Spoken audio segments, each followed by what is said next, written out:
Saya sekarang tidak terutama kali berbicara sebagai presiden Manataris, tidak sebagai presiden Perdana Menteri, tidak sebagai presiden Panglima tertinggi. Saya berbicara di sini sebagai penyambung lidah rakyat Indonesia.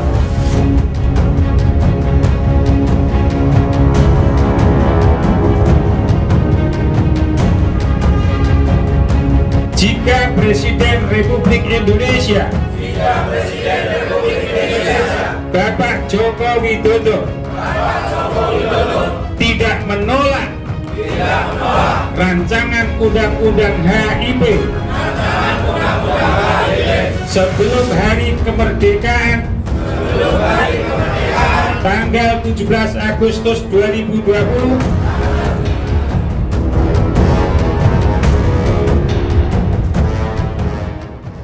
media internasional soroti G30S PKI, siasat Soeharto, peran Amerika Serikat, dan racun anti komunis. Salah satu peristiwa sejarah Indonesia yang tidak akan berhenti dibicarakan adalah peristiwa gerakan 30 September atau disebut G30S PKI. G30S PKI terjadi pada 30 September hingga 1 Oktober 1965. Saat itu, 6 perwira tinggi dan 1 perwira menengah TNI Angkatan Darat serta beberapa orang lainnya tewas terbunuh.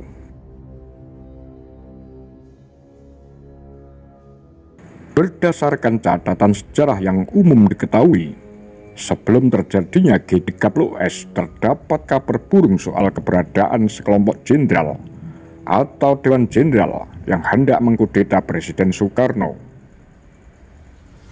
Diketahui PKI mendapat informasi tersebut dari rekan di militer yang merupakan simpatisan PKI. Saat itu terdapat anggota militer yang simpati terhadap PKI. Atas dasar keyakinan tersebut, perwira militer yang loyal kepada Soekarno bergerak diam-diam mencegah kudeta itu. Mereka lalu membunuh 6 perwira tinggi dan 1 perwira menengah TNI Angkatan Darat serta beberapa orang lainnya tewas terbunuh. Setelah peristiwa G30S, Presiden Soekarno dituntut membubarkan PKI. Soekarno lalu memerintahkan Jenderal Soeharto membersihkan semua unsur pemerintahan dari pengaruh PKI. PKI lalu dinyatakan sebagai penggerak kudeta. Para tokohnya diburu dan ditangkap, termasuk DNID. Organisasi-organisasi yang dianggap simpatisan atau terkait PKI juga ditangkap. Organisasi-organisasi tersebut diantara lain Lega, CGMI, Pemuda Rakyat, Barisan Tani Indonesia, Gerakan Wanita Indonesia. Selain itu, banyak kelompok masyarakat di berbagai daerah menghancurkan markas PKI. Semua hal yang memiliki unsur PKI dimusnahkan dan dihancurkan. Apapun itu, hal-hal yang memiliki unsur PKI dipastikan haram. G30S jadi titik balik sejarah Indonesia karena berimbas oleh terbatasnya masyarakat Indonesia dalam memiliki ideologi.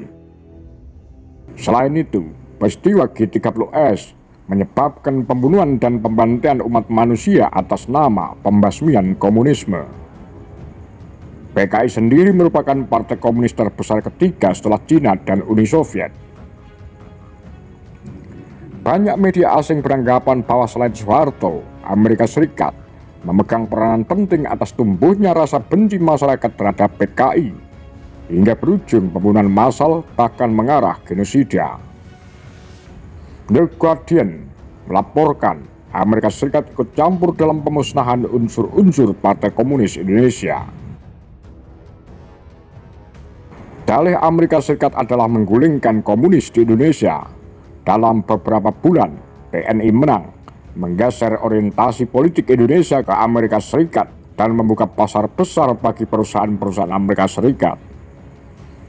Para pejabat Amerika Serikat sangat gembira ketika darurat militer diberlakukan di Jakarta. Persepsi media internasional soal G30S. Setelah peristiwa G30S, masyarakat meyakini bahwa PKI adalah golongan hina. Membicarakan PKI jadi tabu.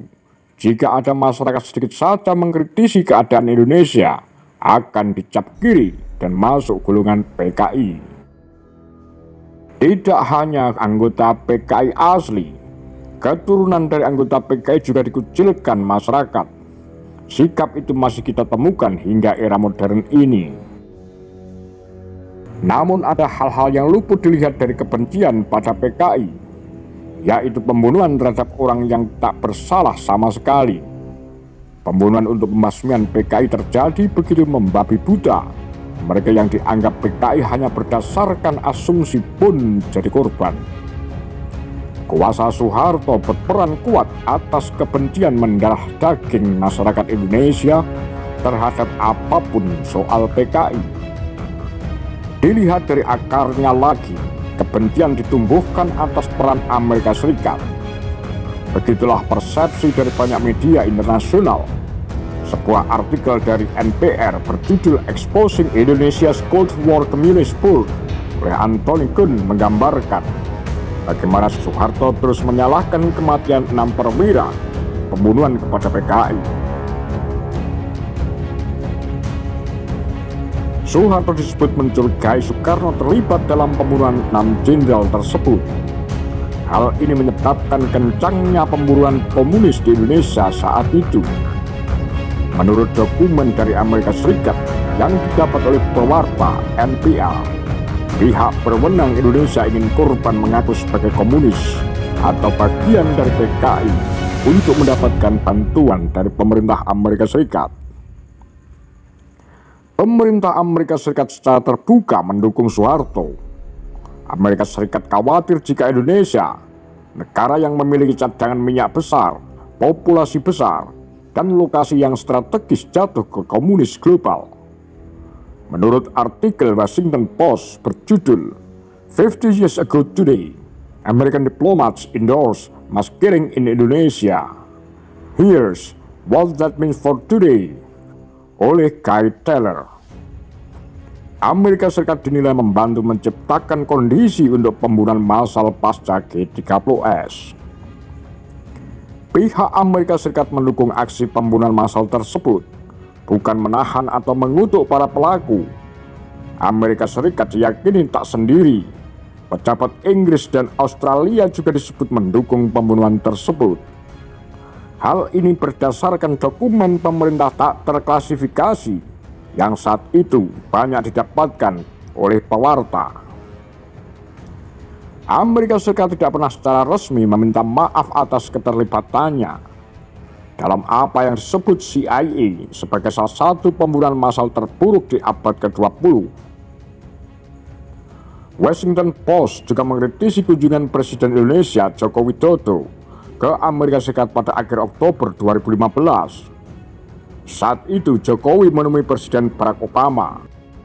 Keduanya mengabaikan masalah pembunuhan massal setelah G30S dan sama-sama menutup mata atas kematian manusia yang tidak bersalah.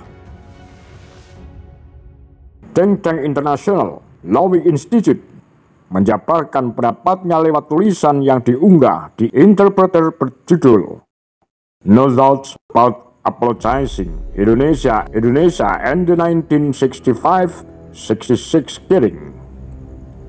Lowy Institute menggambarkan Orde Baru atau tepatnya Soeharto bersikap biadab karena menumbuhkan kebencian yang kuat bagi masyarakat Indonesia yang berujung pembunuhan massal. Soeharto dianggap membenarkan pembunuhan massal, memenjarakan dan kekerasan seksual terhadap orang-orang yang dianggap bagian atau terlibat dengan PKI. Narasi kejahatan PKI sangat dipertanyakan karena meskipun para perwira yang ikut dalam G30S berhubungan dengan pemimpin PKI, gerakan itu dinilai sama sekali tidak terkait dengan PKI secara keseluruhan. Lowy Institute juga mengkritisi Presiden Jokowi yang ikut menonton film pengkhianatan G30S pada September 2017. Film itu dinilai fokus pada pembunuhan para jenderal dan terkesan membenarkan pembunuhan massal 1965-1966 Hal tersebut justru mempromosikan sentimen anti-komunis. Dari sisi akademisi asing, Geoffrey Robinson, profesor sejarah dari UCLA, menilai pembunuhan massal pasca G30S mendapat dukungan secara tidak langsung dengan keheningan abadi dari dua kekuatan internasional utama, yaitu Amerika Serikat dan Inggris. Robinson mengaitkan pembunuhan massal 65-66 dengan tiga dinamika utama: kondisi sejarah tertentu dan antecedent yang terkait dengan kehidupan politik Indonesia, kepemimpinan tentara, dan pengaruh negara-negara eksternal yang kuat. Dia memusatkan komentarnya pada dua dinamika terakhir yang dia anggap paling signifikan. Apa yang dia perdebatkan adalah bahwa pembunuhan massal dan penahanan massal bukanlah seperti yang telah lama ditekankan oleh tentara, hasil yang tak terelakkan dari kemarahan rakyat terhadap PKI, atau ekspresi spontan dari agama yang mengakar atau konflik budaya, jelas Robinson. Hal itu justru didorong, difasilitasi, dan diorganisir oleh pemimpin tentara Indonesia sendiri. Secara khusus, Robinson menjelaskan bahwa sebelum G30S terjadi, Amerika Serikat, Inggris, dan sekutu persemakmuran, termasuk Kanada, Australia, dan Selandia Baru, melakukan operasi rahasia bersama yang dirancang, yang mereka klaim untuk menciptakan kondisi bagi pengambil alihan militer. Di antaranya itu berarti memprovokasi kudeta sendiri prematur atau palsu yang akan memberikan dalih ideal untuk intervensi militer atas nama menyelamatkan negara, dan memang itulah yang terjadi.